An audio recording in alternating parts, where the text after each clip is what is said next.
Hey guys, good morning, good afternoon, good evening. Morning. Do you remember that movie? Jim Name Carrey. it. There you go. Yeah. There you go. Truman Show. The Truman Show. Yes. Ken, do you remember Shot that? in- Or are you too young for that one? I do. Shot in I Seaside, remember Florida. that one. Shot in Seaside, Florida. Yeah. If you ever go to Actually, Seaside, never Florida, watched that movie. really, if you go to Seaside, Oh, Florida, you can man. actually Yeah. see the house that it was. That Really? Oh, was yeah. his house in the movie. That is worth the watch, seriously. It is. It's a good one. There's a lot of Yeah, oh yeah. yeah, Metaphors. There's a lot of metaphors, a lot marketing of stuff. a lot of ethical questions that arise Yes. from the movie. It's Yes, good. Yeah. I've heard. Yeah. I should watch it. Yeah, so how's your finger done? My finger is bleeding profusely. Yeah, let's tell we talk. the quick story. So right before we recorded, Ken was like a ninja yielding His Tiny pocket knife. His pocket knife. Clearly, I shouldn't be. trying to unsnap a cable or something, uncut a Yeah, fresh there's cable with a there's little tie. zip tie on Zip these tie. cables. We got some extension cables for our headphones, and they zip tie. 4 zip ties on each one. Anyway, So we took away the sharp things from Ken it today. Yeah. stabbed me. I think I'm going to be going to the hospital after this. You I think you're going to get some stitches? Yeah, probably. Stitch. A stitch or two? I told you I got some super glue in my car. I could take care of that thing Yeah, for you. they do have skin glue, by the way, and they may No, use that. they So probably are. See, it looks like you said it's so a if you're clean- watching the, clean it's, cut. it looks like it's clean, but it's clean and long. Yikes. Okay, well, Yeah, we'll yeah. get And we'll get deep. through the. If we start seeing you sweat and look like Just you're going to check pass on, out, just and check your on me blood, every once in a while. blood dripping.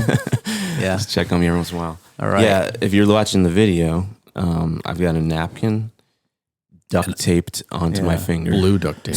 So today's episode, we're going to talk about something that hopefully doesn't get your blood boiling because we don't want you to bleed Yeah, out. probably But it's something that I think we all deal with and we will deal with in business. And as an agency, everyone out there probably has dealt with it at some level, and everyone deals with it differently. And it's gonna, if it hasn't hit you yet, it will. And that is what happens when you have a new client relationship or a new person actually takes a role with your client and they don't work well with the team. Did that make sense? Mm-hmm. Yeah. Yeah, especially when you have an established relationship that you feel like you're getting in a good rhythm and then someone else is inserted into the mix that kind of throws the whole vibe off. Is that, have you guys run into that? Yeah, the whole balance. No, Yeah. never run into that. And how do you bring them into the fold? How do you work Win them with over. Win them over. Yeah, it And can be really hard. and if you can't win them over, how do you just at least work with them? Depending on, it can be hard because the emotional health of people in general is all over the board. So someone being brought in could, a lot of times they might be a great person, but sometimes you get someone, we've got an example of that, where they're trying to prove themselves and they're clearly insecure about their role. And so most of the meetings are, kind of listening to them, talk about all the great things they did, and then, how they don't need any help with anything. And I actually say, and sometimes those people can be threatened by your involvement in, as an agency, because again, you bring experience and those kind of things. And, we're always trying to be complimentary to the team, Right. No matter who it is. I think any good agency is. So there really shouldn't be any of that. But sometimes there's, a defense against. Do you guys have a specific example? Yeah, I have a few actually. And Give me your worst one well, geez, the worst one. or the dang. best one, depending on how you define that. The best one. It's what I've seen, and just to preface this, is that I've seen that every new hire from a client side that has come in that has that defensiveness, like they know more than you, you're kind of doing kind of part of their job, they're independent. They've always come around to be one of our best client allies. And so there's hope. There is hope. And I think I see a lot of that. I think it's feeling insecure and new in their position. And so, for instance, as a digital marketing agency, they may bring in, like, for instance, a new head of digital. And we've had that before happen with one of our clients where we've had their marketing, their main head of marketing hire us and brought us in, and you could tell that like their head of digital wasn't very thrilled about it. It wasn't their decision. And so when we went in there, you could tell that there was this defense, like, why are you guys here? We got this. Mm-hmm. And, but the key is that with people like that, it's, for me personally, it's a challenge and a fun challenge. It's like, okay, I'm going to win this person over. I'm going to give them props. I'm going to listen to their ideas. And then what we're going to do is we're going to show up and we're going to start doing things that they're not doing. And we're going to be suggesting things that they're not doing and also show value. As soon as we start showing value and we treat them with respect and give them props and make them feel good, and even almost help them like over the top, like, hey, can we help you with that? Let me help you with your vision. They really do loosen up a lot and they become a strong advocate for you. And so that's one situation. And it was, 3 or 4 months later, it seemed to go away. That's one example. Another example is there was another new hire from one of our clients, and it was more of a project management hire. And this person just is one of those people who is, I would call them a know-it-all. They're always bringing statistics and stuff. That's kind of what I do too, a little bit, I guess. But they're always like, you met your match. Yeah, they're very like a bull in the China store kind of person. This person's like very loud and in your face and always like, no, let me tell you what we're going to do. We're going to do this. And I'm like, okay. But in the end, that person's personality is strong, but that's who they are. And if you can celebrate that and say, you know what, let's don't take it personally. Number one, it's not us. They're not that way because of us. They're that way to everyone. And let's now celebrate that, and because there's value in that person can do things. It's like a superpower. So if you look at it and you spin it and go, what's that person's superpower? Yeah, they can kind of be arrogant, and yeah, they can kind of be pushy, and yeah, they can kind of be loud and all that stuff. But what's their superpower? And let's value that and push into that and help that person even increase their superpower. There's an alliance that happens, and it's really, they start to become where they rely on you, and then that relationship can be built. So again, I've seen this often, and I don't think I've seen a time very often where you just you can't make that connection, and it just never happens. It does happen. I understand that situation does happen, but the challenges with me is that my teammates internally don't often know what to do with it. They're just like, well, if they're not going to be like that, I'm not going to, they don't want to reciprocate anything to them. And I'm like, no, we're not here to win the battle. We're going to win the war with this person. We're going to go to bat, and we're going to show them that we can be trusted. As soon as you can show you can be trusted, then you got somebody that is going to be. So like these people that are like that, they actually switch, and they actually become so, tight with you that they start to trust you. It's just kind of, everyone's a little bit like that. We kind of lack trust on people until they can show up and prove to us. So I love that. I got nothing to add to that, man. What's that? I have nothing to add to that. I think that was really good. Yeah, that's great advice. I would come, to use marketing terms, I would come up to the top of the funnel and say two things when you run into anybody that's new and introduced to the situation. But specifically in this case, I always try to do two things, and they've proven to work really well for me and for other people. Is number one is do your research, is take the time to go to LinkedIn, find this person, and really spend 5-10 minutes looking at their work history, where they went to school. I always like to look at like their interests at the very bottom of their profile, like where do they volunteer, what are the other things they like. And then I would say, second, after you've done that, then listen. Just be quiet and listen. Let them talk. Introduce who they are. In this case, let them tell their opinions, and then let all of that inform how you respond and engage with that person. And that's how I think you can win them over and win their trust. And it sounds corny, but if this person likes horses or volunteers and donates money at the Equine Society, find ways to work that in, because what you're trying to do is make a connection, a personal connection that's outside of outside of this working relationship, because they're already, if they already have their back up, they're a little uncomfortable, trying to prove themselves, don't think they need you. You're not going to win right away on that. So you've got to find other ways to loosen, and to get them to engage and just connect with them as a human being. And I think that's, for me, do your research always and then listen well, and then let that inform how you engage with that person. Yeah. I like the research part too. I think that's always the case. I mean, that's great for any relationship, right? Yeah. Just to know the person, let them speak. You learn so much from their profile if you take the time, like, oh, this is the industry he comes from, and this is why he thinks this way. Or all of his experience was learned on this platform or at this agency, so he's already biased. Or, he was the head of his class and he's an overachiever, type A person. Okay. Yeah. Let's approach this differently. We talk a lot about the empathy side of our business. We have empathy for our customers. We try to really understand our customers well, but the same thing with your clients as well. You need to have empathy for them and understand that we're all from different backgrounds. We all have our own flaws, and it's trying to find the superpower within those flaws and then celebrate that. I always tell everyone that our job is to make our clients look like superstars.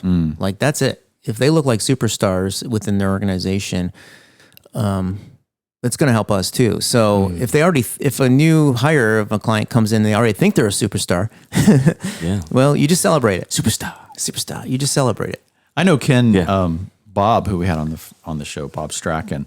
He primarily in your organization at Medicaid deals with client relationships and things like that. So, do you have to get involved in kind of your role with new people that can mess up the relationship much, or is that's kind of out of your wheelhouse? I'm generally outside on the outside of that. That's definitely Bob's area, and that's his strength too. Admittedly, that's one of my weaknesses. As I'm listening to you guys talk and analyzing it, I think one thing that I hear is you have to be kind of excited and interested in actually winning someone over. Yes. You have to. And you're not interested in that. Yeah. Well, and admittedly, that is definitely low in my personality type, and it's one of the things that it's not where I get energy. Right. Yeah. It can be it can be really draining for a lot of people, for sure. And I think that's the challenge is you have a team. Like, if you have a team that goes to a meeting and they come back and the whole internal team starts to, complain about one person, like, man, can you imagine and that person's always going to be a challenge. You got to be careful that chatter doesn't get to the point where it starts to create negative sentiments internally about somebody, because then they'll never want to try to win that person. And we have really over. strict rules internally around just how we talk about clients. Yeah. Because you're right, like you get all kinds of personalities, and it's really easy to let that bother you, and then you want to vent, and so you vent a little bit, and then it ends up being negative energy and a general cynicism around it. And I feel like once you turn that corner on a client, it's kind of over.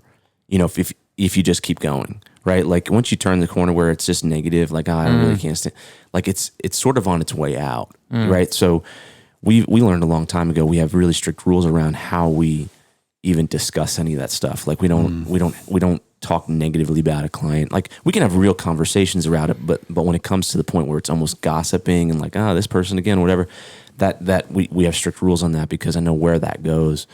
But to answer your question, Bob Strachan, who's my business partner, he is the one that handles a lot of those relationships. He's the point person for it, and he's good at these things that you're talking about.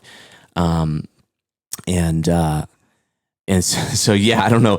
I mean, I'm just sort of observing here, because I think it's an area that I can see typically. Like, I'm generally like a decent read on the what's going on with this person and what's their intention, that kind of thing.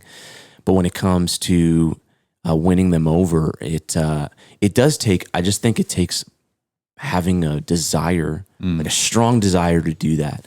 And I'm not saying, by the way, I don't in this, but I think that is one thing. And if you don't have that, if you're like, man, I just don't, you got to find that. Like you got to figure out which one is more important. I think there's another side to it though, which is what happens if that person is not winnable? Yeah, or they're very abusive to your team. Or they're very abusive. And what if, sometimes, so we go into, we consult, a lot of times we consult with executives of organizations, and then we talk to the executive and we hear what the strategic directions of the company are. Okay. And then we kind of distill that down to initiatives. And then now when it comes to initiatives, it's like, okay, go work with our team on helping make these things happen. So we can go to the team, and then what does happen most of the time is you're dealing with many people and all different types of personalities. Some are like super excited, really cooperative, ready to go. Others are feel threatened, defensive, and even as we try very hard to kind of like I think you have to be overly cautious and not creating situations where you alert people's defenses, especially as an agency, as an outside person. But still, sometimes there are people that are going to be defensive no matter what and threatened, and so they can actually create roadblocks. And I think you have to employ some of these relational tactics. But my question is what happens if you do that and it doesn't work? Yeah, and especially if they're the main, like your main contact or only contact within your client. Sure, and main contact is more harder. Yes, and some of these other ones though, like it may not mean you're out, but it may mean you can't get your job done. Well, I think go ahead. Oh, I think there is a time where you sit down with your client and you just say, listen, here are some things that can make our relationship better for us, and how can we help you at the same time? And you start to voice some of those concerns that, when we're on calls and you start saying this, it's not helpful for us. It's not helpful for our team. And it's not just one person feeling that, it's all of us feeling that. So it's something that we just want to see if we can adjust and fix. And is there something we can do on our end to help you? So it's a two-way street for sure. And I think there is definitely a place for that. And we've all had conversations like that, I'm sure, with clients, even about other things, even for clients that you have good relationships with. But it's certainly a lot easier to have those conversations with your clients you have good relationships with. It's definitely harder when you feel like maybe that client isn't going to listen. We have all ranges right now of our clients, and I could rank them from 1 to 10 in difficult, in if it's easy or difficult. And, thank goodness for the most part, I would say most of them fall into easy, but there are a few that fall into the difficult. Sometimes it's just their lack of experience or knowledge. And sometimes it's just their lack of listening and kind of, they just don't care. It seems like sometimes about it, So, I think step number one is to really be clear with what could be helpful. A lot of times it's communication. A lot of times, I think. And I think that's the challenge, is that we communicate with clients in so many different ways. We communicate them on email, on Slack, on calls, in person. And it's funny because I hate communicating in email because it can become misconstrued, right? Yeah, it's hard. Some people are very blunt and it's like, are they angry? Like there's an emotional level. Sometimes it's hard to tell. On the phone, it's even tough. In person, it's easier because you use body language. They say that like almost 80% of communication actually is body language. And so when I feel like that's made worse too by the fact that if someone's emailing you, you kind of feel less obligated to make it nice. When you're in person, you're sort of like feeling a little more obligated. So it even makes it, I think, harder. If you can do it in person, I always suggest taking the person out for lunch. Food always does wonders, and it just eases. It's no longer like this business meeting, but it's a lunch, and maybe you throw in a drink or something. Maybe you go in the evening and hang out and loosen it up a little bit. Yeah, and I think that was my point. I was going to say is go back and listen to our episode on client relationships, because I think we're starting to get into that kind of domain now. I think at the end of the day, more and more as we live in a disconnected, and even during the pandemic, but also technologically, it's real easy to not take your client out or not see them face to face or not meet with them regularly.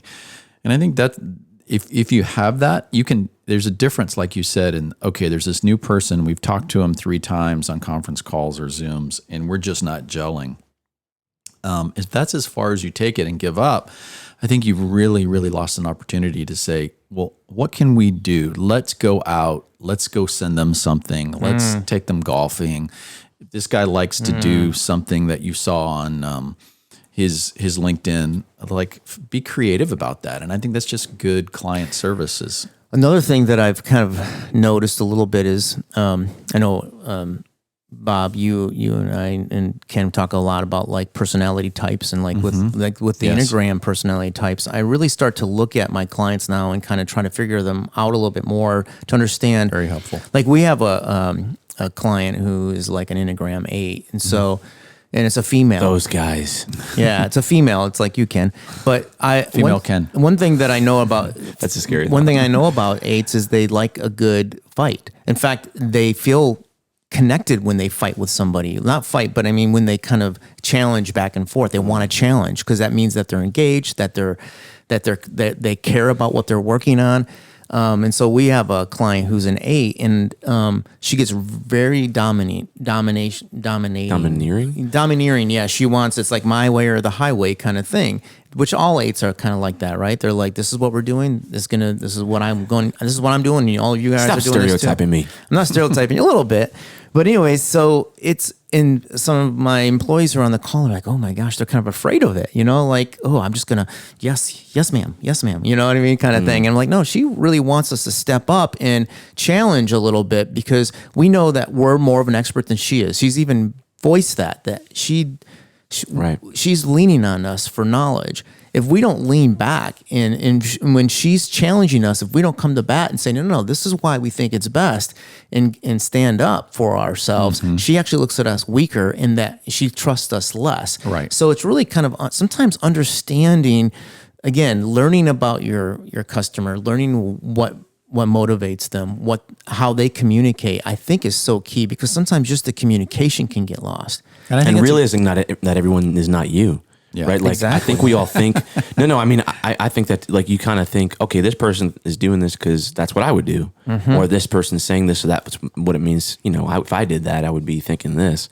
Truth is that's rarely the case. Everybody's different. And I think that's a great point of understanding whether it's Myers-Briggs, whether it's DISC, whether it's Enneagram. Is there's one question that I think is super helpful is, what is the primary question that this person asks and motivates their life?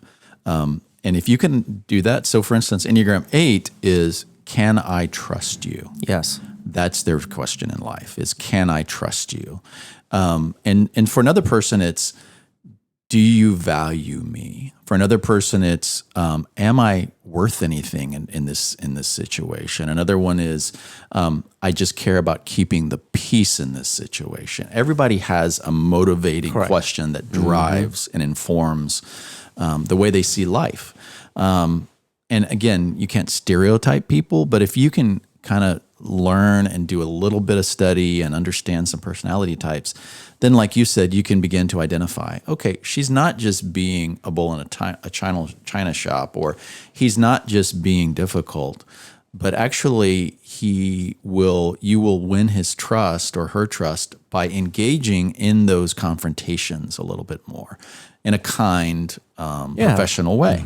And that takes experience because your younger staff is not going to understand nor be willing to cross that line. Yeah, and if like for this situation for us, if we can make that challenge fun for her, like it becomes actually kind of like a fun challenge, right? It becomes a fun thing. A lot of people like to challenge people. It doesn't mean that they don't believe in you. It's just that's what they do. Like they just want to know that you know what you're talking about and you can back it up, and that's okay. We should be able to do that. We should be able to tell people why we're doing what we're doing, and it should make business sense, right? If it can make business sense, we're all on the same team, and even with your client, you have the same objectives overall, typically. And maybe trying to get there, you might have different ideas, different paths to get there. But I think there is times where you have to learn how to persuade people in this business. You have to know how to sell creative in this business because people have opinions, and you got to get rid of some of the opinions and start to make show what you're doing is going to make them money and going to be good for their business. And eventually, I think they do come around. Again, I haven't had any, I have had clients where we're not going to be best friends outside of work. I get that. But that we still create a good working relationship and a good trust. It's about trust. I think another episode that people can refer back to is our episode about processes. I think this is another one that helps to eliminate some stress and friction with potential clients who come in and who might mess up the relationship or challenging. Is if you have a good process in place, it protects you and it helps them to integrate. So the less process, the less structure that you have many times in your organization, the more open you are to those type things. So for instance, an example of if you have very, very clear guidelines on timing, budgets, hours, when you need things returned by, when your employees work, when they don't work, when you're available, when you're not. Sign off means it's signed off. All those things, if it's very clear in your process and you have those processes in place, then it helps to eliminate some of this friction with personalities that may insert themselves into the situation, I think. Yeah, I mean, I completely agree. One of those things is just, you mentioned communication. We use communication, we use Basecamp pretty much for all client communication. The reason we do that is so that things don't get lost, but something like that has been so simple if you don't have any with someone sends you an email or a text or whatever, and it's like, hey, how come you didn't get back to me, or you didn't do this, or you didn't see this? With us, we say, okay, everything has to be in Basecamp. No emails, no text, none of those kind of things. Like, you're welcome to do that, but we can't guarantee it'll be seen. And that has avoided something that's simple, right? That's structured, where some people might be like, why are you so rigid? But like, having that guideline ensures that we can miss as few things as possible, and there's as few miscommunications as possible. It's like, I sent you that text. Why didn't you do what I asked you to do? Well, I didn't see it, or, whatever. So I agree with you. I think processes around all those areas just help facilitate, maybe it's trust at the end of the day, right? Like, we know exactly how we're working together. We know exactly, what's going to happen if this happens, this happens, this happens. We know that you're going to respond. Those kind of things I think are easier to build trust, probably. Yeah. Well, another thing At too. scale. Another thing that I was thinking about is, and we've had to do this before, and I think sometimes you might have to go this extreme. If you have an employee that is the key person that's dealing with this this challenging client, maybe it's a new hire from the client side or existing client from the get-go, they just don't connect well, and you have the ability to change out that person to be the lead, trying to find maybe a more gellable personality, do it, because there's times where people just don't, are just not going to connect at the level that you would need them to for a good client relationship. And so if you need to change out a person, a lead on your team that you think would connect more with your client, then I think, try that person, bring them into meetings and have them be more of a voice in the meeting and see how their communication works. Listen, join the meeting, listen in to see how the communication is working. And you might find that, that person, you'll tell if they connect with them, because you can hear it. And just going back to the personality types, we've done that before. Like, there are various personalities on our team. You can't have everyone be of the same personality. But once and we use Enneagram and DISC, but DISC is like really simple. And I know it seems like, for me, it's been more practical in like matching people together. Kind of a little bit easier to identify, at least for maybe an amateur like myself. I know Bob Hutchins is an expert. Sure.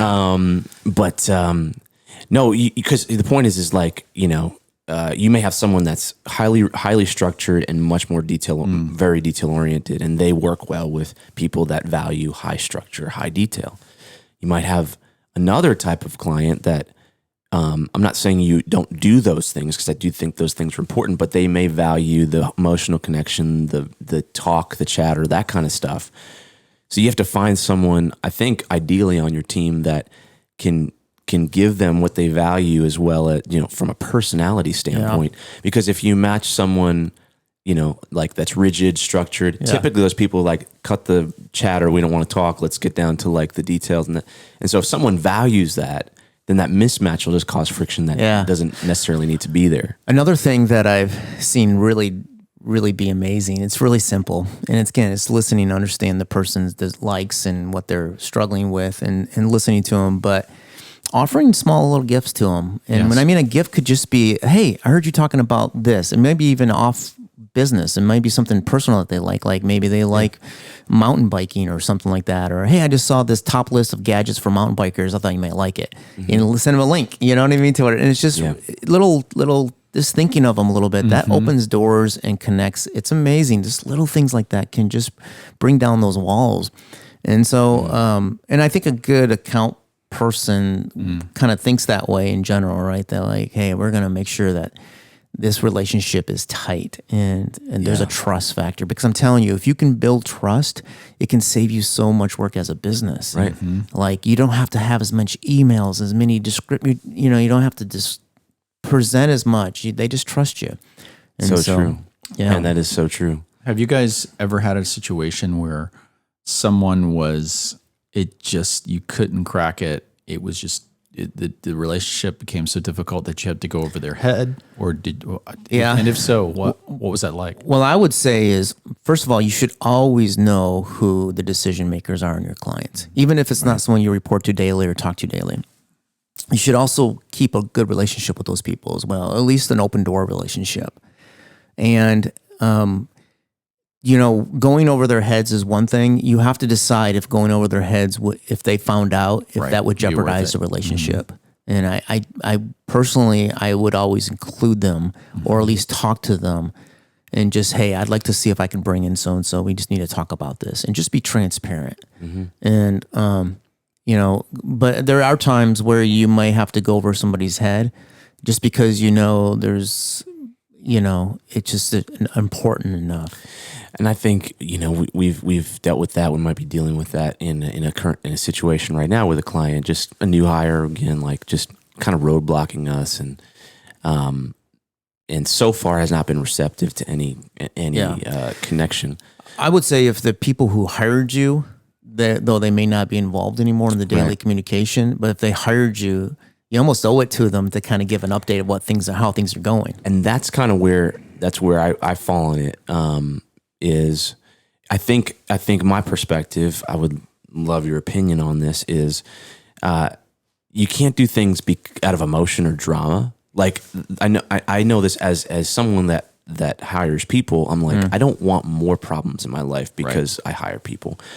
So I always think about when we get hired, like if we're creating more drama in their life, that is the worst thing, right? Correct. You want to make their life easier. Yes. Like that doesn't mean you don't bring problems to them when there are problems, but certainly don't bring up drama. So I take that really cautiously.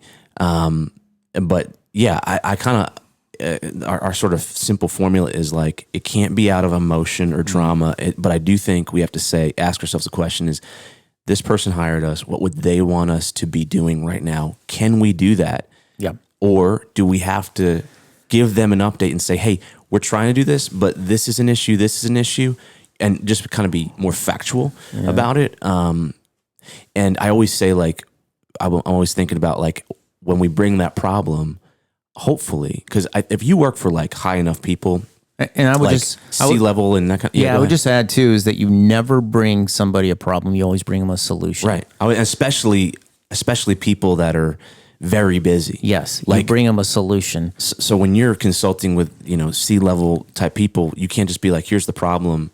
You have to bring the problem and be like, okay, here's what we're doing about it. But just so you know, feel free to tell us no. Feel free to say do it a different way.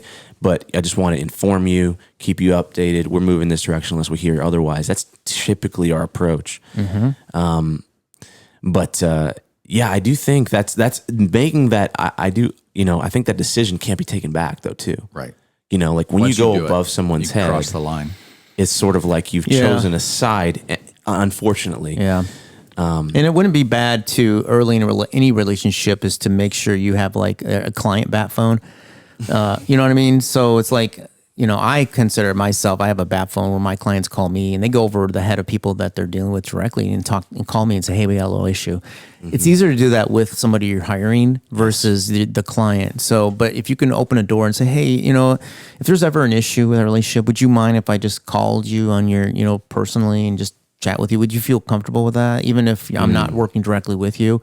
How would you like us to, if there is an issue down the road, I don't foresee anything, but how would you like us to address it? That's a good point. So that they've already given you the authority to do that early on. So if a project problem does arise, they've already given you authority to do that. Asking for permission. Yeah. Yeah. And I think it's also, and, I always say to myself, like, you have to realize that maybe like that person that hired you, especially if they're doing a lot of things, like they probably aren't like when we're working, we're like, we tend to think like they think about us all the time.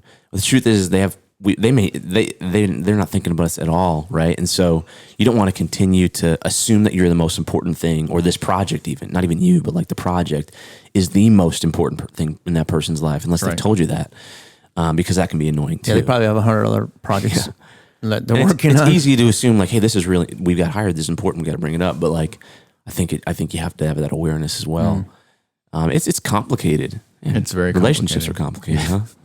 Yeah, I think what we keep going back to is make that human connection and don't be afraid. I mean, it's so hard during COVID to be like, oh, well, let's just go take them out to lunch and go do. But take them to golf. I don't know about you guys, but I've found in some ways it's easier because a lot of our clients aren't around. So the kind of lunch thing. Yeah. It's not as easy because you got to fly there and that kind of thing. So, but the reason I say it's a little bit easier is typically where it'd be a phone call, now it's a Zoom call. So at least you can see the person. Yeah. Yeah, exactly.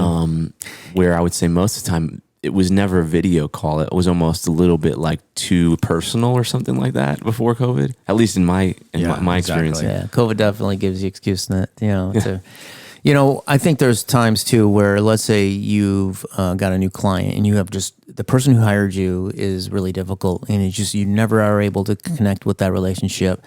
There might be time where you just feel like it's not worth your time and it's not worth your company's time to do it. It's just, even if it's profitable, still might be better for you and your team overall to be working on stuff that energizes you over time. I mean, if it's the first month that you work with somebody, give them some time. But if it's like, you've been working with them for 2 years now and it hasn't changed, well, then maybe it's time to move your attention to something else. Not only that, but I would say I think it's important to avoid going into an unhealthy relationship to try and win them over. I think agencies can fall there really easily, which is like, I'm going to win you over, so I'm going to do, I'm just going to try and be, like throw our scope to the wind, maybe all that kind of stuff. Yeah, another thing that I would also suggest is bring in people that you trust to talk about the situation with a client, because you might be a very emotional person or you might be a hothead, and you can just get wrapped up in that. And if that's what your decision is to how you're going to react to the client, it may not be really all that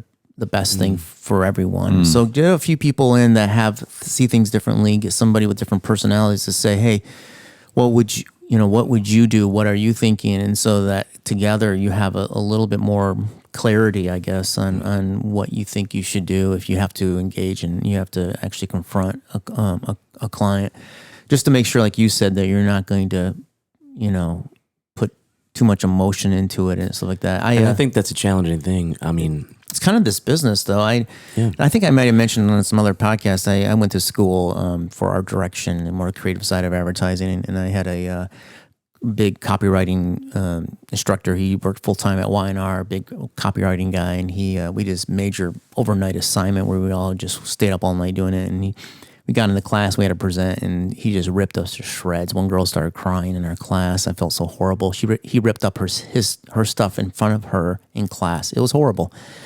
But then afterwards, he said, you know what? You can't get too emotionally connected. It's just a tough business. If you can't get connected to people, clients, and you can't expect that people are going to treat you nice and be nice to you. And the only thing you can do is react. The only thing I can do is how I react. I can react different ways. I cannot take it personally. I can move on and not own that issue with the client, personally, or I could try to overcome it and stick in the game a little bit and see if I can. And that can be a challenging thing because like it may be a small little project that's not a big deal, or it may be something that is a big revenue source for your company, and or you've put a ton of emotional energy into it, so you really are passionate about what you did or what the project did, and that can be hard to, because you do have to decouple that. And I think that's almost the yin and yang of like the agency relationship, because you have to care a lot and not care a lot at the same time. Like there's got to be this. It's hard. It's almost balance. like you have to disconnect and connect heavily at the same time. Is really difficult. For sure. And some of the choices you make and how you respond to your client, if it affects your business, could mean you have to let people go or something. So there's other people's livelihood that could be attached to that relationship. And that you have to make choices. Have you guys ever been in a situation? I've seen this more than once in my career where you'll have a personal contact. Maybe it's a CEO or owner of a company or director level, and they really want to work with you. And so you meet with them or you give them a pitch, or you haven't fully engaged yet, and they're like, "Oh, this is going to be awesome. Okay, now let me introduce you to Mr. Smith or Mrs. Smith, and they're going to be your main point of contact, and they're going to make the final decision, or you need to, if we decide to work together, they're going to be involved." And they're lower than this person, but they then say, and we had a client say this to us, I know, my boss really, really likes you, but I just want you to know, I'm just taking this meeting because he told me to. In other words, there was this posture of, I'm not really interested. I don't really need you, but I know he really likes you and he's your friend. Your friend is thinking, we're going to hire you guys. We want to work with you, but he's delegated the authority for that final decision to his director of marketing or whatever it may be. Have you ever been in a situation like that? Oh yeah. And I almost wonder sometimes I think there's a little bit of lack of awareness at that leadership level to not kind of foresee some of that, but I've run into that before, and I think that ends up back where we began. In my opinion, that's the first situation I talked about. Was exactly that situation. We had the COO really wanted to hire us and kind of talked their marketing manager in as well, and then their head of digital had to kind of work with us. She didn't want to. You could tell she didn't want us there. But then she learned that we actually brought value. So it took time. Yeah. Another way to build trust, I think, just kind of wrapping this up, and I kept forgetting to mention this, is to those type people who can be challenging, you don't have to win them over. On top of all the things we discussed, one thing that I've found helpful is to give value free to them. Say, you know what? They're a tough cookie. You really, the end of the contract's coming up. You're wondering, we may or may not get renewed for another year. You know what? They've paid us a lot this year. Let's do this little project for them for free, or let's give them X amount of hours, or let's do that. That goes a long way for people like that. Many times I've seen it work. Just being willing to say, I value you, and we're not just about earning money exclusively to you, and we will do this for you. And, you don't want to do that a lot, but I've seen that go a long way too, to say, it's the end of the year. It's the holidays. We're going to go ahead and finish this off for you, or we're going to go ahead and do this audit for you at no cost, or we're going to do something that's low cost to you, but high value to them. Yes. Those are things, and those are little tips and tricks that I've seen that go a long way, that they're like, oh, these guys are really great. They didn't have to do that, and they didn't charge me for it. And, that kind of thing, that goes a long way to win over people like that. Gifts. For sure. Little gifts. Rewarding your best customers. Yeah, for sure. Can I ask one last question of you guys? I'm kind of curious on your opinions of this, but are there any rules around who's privy to the intimate details of your engagement? So let's say the C-level person hires you, or whatever, the person hires you and they delegate it. Who who is allowed to? Are there lines where you draw where someone underneath their team may say, "Hey, so tell me the details. What you're doing, what all that involves, what you're getting paid, everything." That creates this interesting, awkward situation because it takes a certain type of personality to maybe create that without a relationship. You mean they don't know the billing details? Yeah, and maybe they shouldn't. I'm wondering, do you protect that to a certain degree? Because maybe the person that hired you doesn't want that out to everybody on his team or her team, or do you just answer those questions no problem? I think maybe if you can have as much clarity and communication with the CEO that hired you and say, just to be clear, this, who else is involved? Do we discuss billing issues with anyone else in the organization? That kind of thing. Yeah. For us, not everyone that we talk with our client, we don't assume they know the inner workings of our financial and billing relationship for everything. But specifically, if we're working on with them on a specific project, typically they have transparency in what we're charging and what it is, the scope of work. Because if the person you're working with directly doesn't understand the scope of work, they could really go out of scope really quickly and ask for things that are not in scope. So I think it's always wise to make sure that whoever you are daily working on with a specific product, they know they've seen the scope of work, they know the pricing at least, and then also know how your relationship works, like when you work and all of your guidelines. The reason I ask, like a master service. Yeah, agreement. no, I mean the reason I ask is I think there's a tension and a balance there because I just put myself in someone's shoes that I hire, or so the same way. There may be you may be okay if everyone knows that information, or you may not want it to be because it might create odd dynamics in your team. Yeah. What I would say is if somebody asks, like we work with people there may be contractors that we work with, and I don't even know our contractors are full-time employees half the time, you know what I mean? Because they have an email address from the company and stuff. They may just be contractors.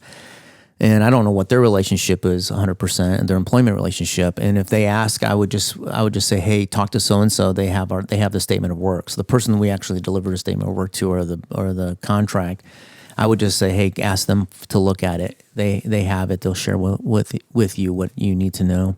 Yeah, that's kind of where we go. It rarely happens, but it has happened. And can you tell they're trying to fish for something? Yeah. There are certain times where it seems really necessary, and there are other times where it seems like it's kind of going somewhere. And there's also a question of, does the person that hired us really want this person to know this stuff? Yeah. And you might sign some NDAs and stuff that I would say they might go against the NDA to tell our employees. I would actually say, as in my opinion, as hard as that may be to kind of actually not answer that question. And maybe I think that it actually is the most trusting thing to do with the person that hired you, to basically say, hey, you can ask this person, but I'm not privy, and I'm not, we don't give those details away unless it's approved.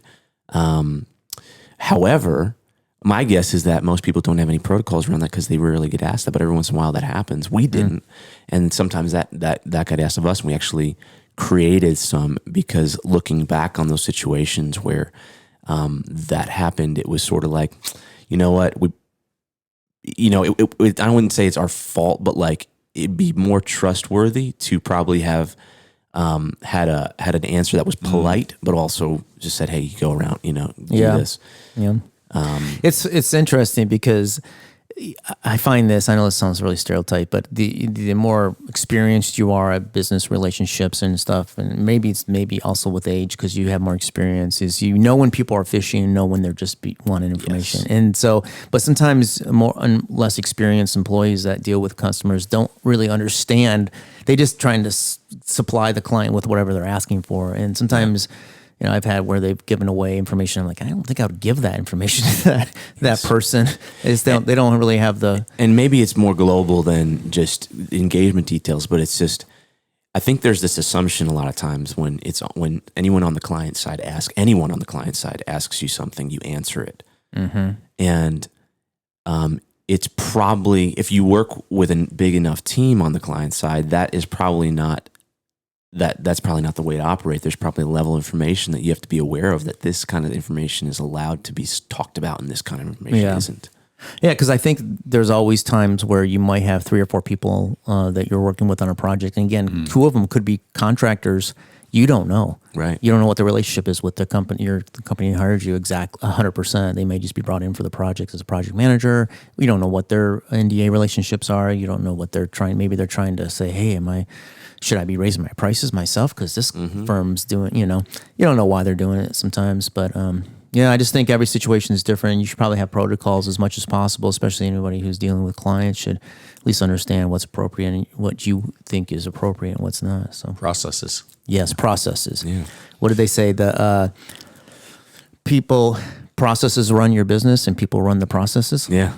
Your business is systems and processes. Systems and processes run your business and people run the systems and processes. Yeah. And on that note, we will start to wrap this up. Gentlemen, thank you very much for your time. Yeah. And this is good stuff, really practical stuff. As always, please go rank and recommend and review, whether it be on whatever platform you're on. And so if you're listening to this on Apple, great. We're also on Spotify as well.